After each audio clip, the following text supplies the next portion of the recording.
And you wrestled Ric Flair fairly early on too. Yeah, that was crazy. Ric Flair, my first match against him was where I debuted, like 6 months after I debuted, was at Daytona Beach Oceanfront Center, which is still there. People still wrestle there, down there.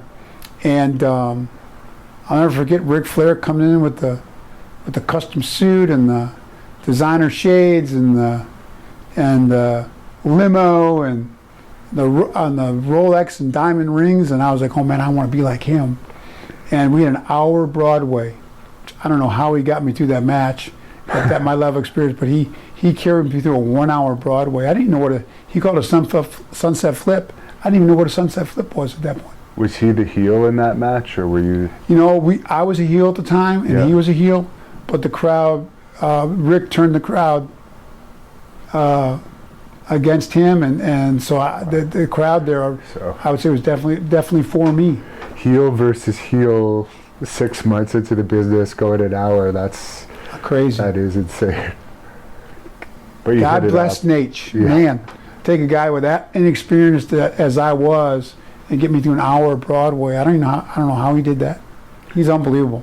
Did you hit it off with him right away, but behind the scenes? Oh yeah, I was Mr. Flair, sir, and I was like a sponge.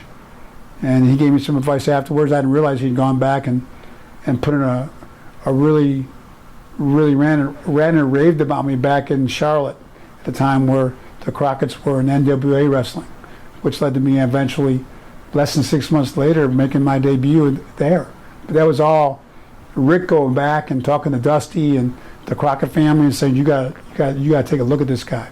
Did you ever party with Ric Flair? I'm guessing you must have gone out with him. Definitely. Rick is one of a kind. So he was 24/7. He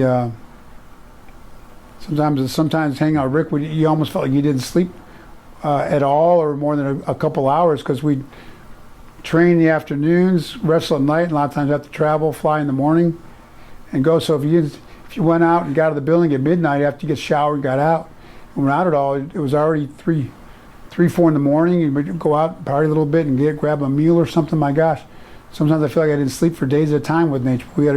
He was a blast to hang out with.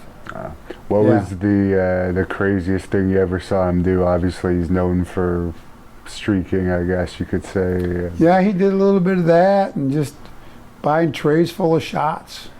And when we go out, and Rick always did everything all the way, riding in limousines and just you name it.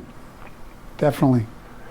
Now, he's claimed he's been with 10,000 women. What do you think about that? Is that possible? Or obviously there's been a hell of a lot, but...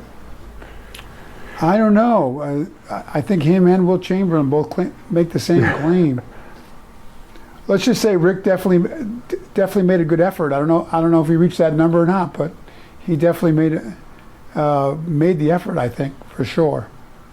At what point? Part of it is reputation as well. Yeah. But and that was part of his reputation, his persona as a wrestler, not just Jeff Lynne limousine riding, and Jeff Lynne riding, wheeling, dealing,